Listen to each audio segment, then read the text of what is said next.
Mula sa pagiging child star, ngayon ay award-winning recording artist na.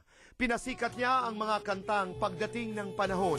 Pagdating ng panahon, baka ikaw rin at ako. Akala mo. Akala mo hindi ko pansin. Akala mo hindi ko alam. At ang hinig handog, Best P-Pop Love Song na Anong Nangyari sa Ating Dalawa. Anong nangyari sa ating dalawa? Mapapanood din sa kilig seryeng Be Careful with My Heart. Kaibigan, Aiza Seguera, welcome to the program. Salamat, magandang gabi. Magandang gabi rin. At pag-usapan natin ang awiting Anong Nangyari sa Ating Dalawa, which was the grand prize winner. Yes, I'm very happy. Di ba? Nakita kita, I was watching it. And did you expect it just before the announcement? Ay, hindi po. Lakas ng laban mo, ha? Sa totoo lang kasi... Ang lakas nung kanta. Ewan ko, sa totoo lang po, kasi una-una hindi naman ako sanay sumali talaga sa mga contest na ganyan. So, kami ni juries, sobrang ano lang kami. Hindi, usap kayo ng usap. Usap lang kami noon. Sabi, hindi, ganito, ano lang tayo, Relax lang tayo. Hindi, ang namin, guest lang tayo. Sinasayik namin sa nila namin, guest lang tayo dito, hindi tayo contest. Talagang, ganun lang talaga. Kasi nga kinakabahan kami dahil kasi sanay kami. I mean, yung mga kasama namin, like sila Angeline, sila Casey, sumali sila. I'll tell you something kung bakit mo sinasabi yan. Dahil tayo, pag contest, sanay tayo na mga birit. Yes, exactly. Diba? And actually, I think yung song ko is the most unbirit song ever. So, kinakabahan ako dahil hindi ko alam kung paano siya magbibigay ng punch sa mga But tao. by not doing it, it had a punch, no? Kasi para ka lang nakikipag-usap. Ano bang nangyari sa ating dalawa? Kwento Nakipagkwentuhan ka doon. And I thought that was the edge of the song na sinulat ni Joven. Pero ikaw, the first time it was brought to you na, Aiza, pwede mo bang i-interpret ang aking awitin? Ano yung konsiderasyon? Ano yung reaction? Nung una po talaga, sabi ko, hindi ko magagawa dahil yun yung time na sobrang halos everyday yung taping namin sa Be Careful. Alright. Tapos talagang halo-halo yung trabaho ginagawa ko. Sabi ko, hindi ko magagawa. Dahil may deadline sila binigay sa akin. And si Jonathan Manalo of Star Records asked me to produce the cut also for the album. Tapos biglang, sabi ko, may deadline sila, hindi ko kaya abutin yung deadline. Biglang hinabaan nila yung deadline for me. Sabi ko, okay, di wala akong choice. Pero wala akong choice gawin dahil talagang But when you heard the nila. song, anong reaction mo? I liked it. I At saka I like the, especially yung, gusto ko yung, ano niya gusto ko yung stanzas niya Okay. There was something about the song na nagustuhan mo. Ako kasi, Aiza, yung consideration na baka isipin ng taong bayan na contest ito ng mga singers. Because I spoke to one of the interpreters and yun yung ating ikinaklaro madalas na ito'y songwriting contest. Did it occur to you? Para po kasi sa akin, para sa akin na isang kanta, parang ano yan para siyang pelikula, ika nga. Ang kanta parang pelikula na kahit anong ganda ng sulat ng kanta kung hindi na-interpret ng maayos, hindi makaka-touch ng tao. And I think yun yung para sa akin na bilang isang mga kanta, yun ang, or interpreter ba, yun ang main purpose ko. Okay. Na maiparating yung sinulat ni Joven sa mga tao. You took that risk, ha? I took that risk. You took that risk. I'm very happy lang na maganda yung kinagawa. Correct. Kasi may mga singers na hindi sasali dahil ayokong isipin ng mga fans ko na natalo ako. Ayokong isipin ng mga fans ko na hindi ako magaling. That's why, it was a risk. Somehow. Yes, actually, pero sa totoo lang po, hindi mo naisip yan. ko yun Pero habang kinakanta mo yan, anong iniisip mo? Sad things. Sad. I had to, talaga. Siguro a few minutes before ako, talagang zone out na ako. Kasi, naman ako, lagi ako pag sa backstage, napaka-giddy, ganyan. Pero nung ando dun na, medyo nag-zone out na ako kasi nakaupo na lang ako sa isang gilid, nakikinig na lang ako ng music. I had to zone out kasi una-una, kinakabahan ako ng sobra. Okay. Pangalawa, malungkot hinihingi ng kanta na parang kailangan kong i-channel yung mga pain na meron ako or ganyan. Ang sarap sana pag-usapan ng lahat ng yan, ano? Hindi na lang yung album.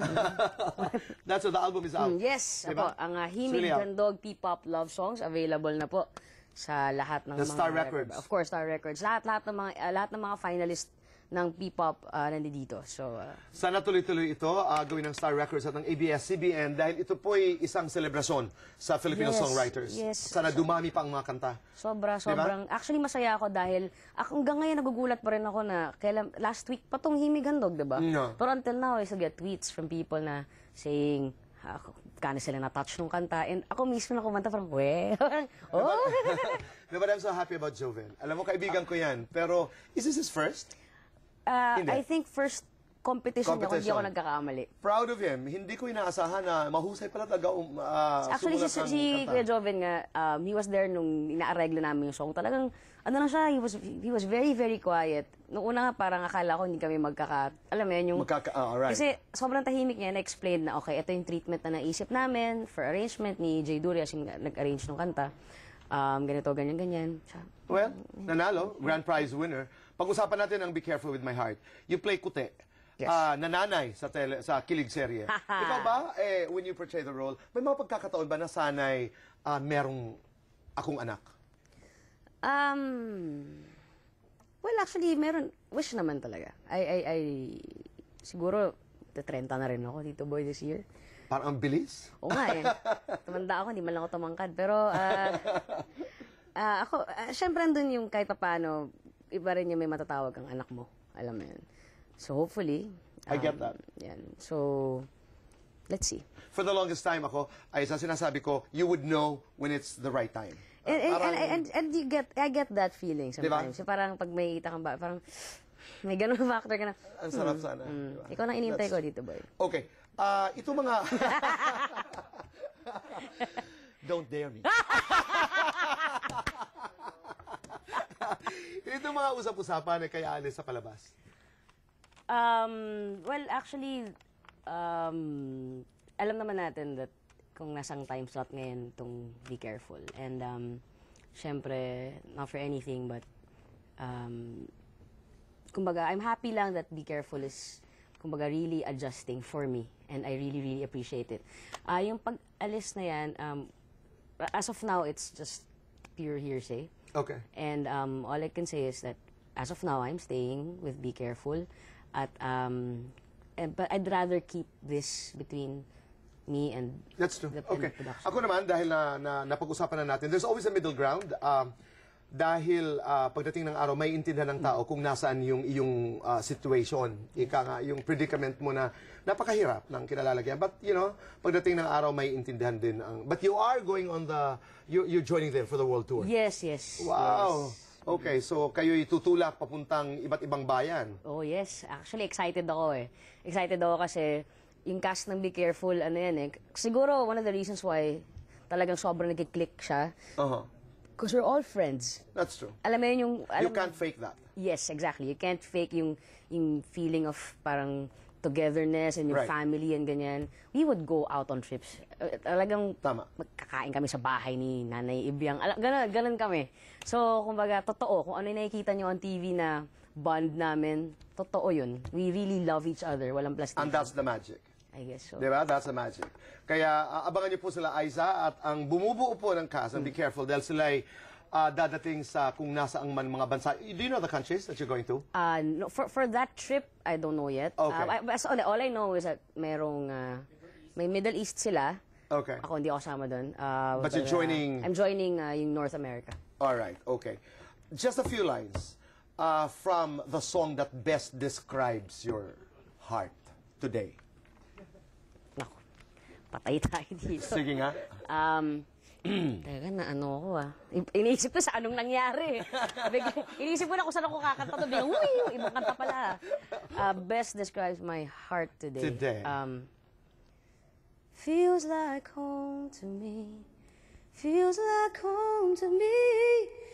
Feels like I'm all the way back where I belong. Ganda. Okay, just a few lines from anong nangyari sa ating dalawa. Anong nangyari sa ating dalawa? Akala ko noon tayo ay iisa. Ako ba ang siyang nagkulang? O ikaw ang di lumaban sa pagsubok sa ating pagmamahalan? Malungkot, no? Kalungkot. Nade-depress tuloy ako bigla. Ang Pero saya-saya Aiza, ko. maraming salamat sa iyong pagdalaw sa amin dito sa Bandila. Salamat. At you can take me up dun sa dare mo kung gusto mo. I'll Lahat give ng bagay na papag-aralan. I'll give you a call. I shall be waiting for that call. Maraming salamat, Aiza. All the Thanks, best. Tito Boy. Good luck. Aiza Sigera, ikaw na. Well, minsan ganun, pero mas ikaw na.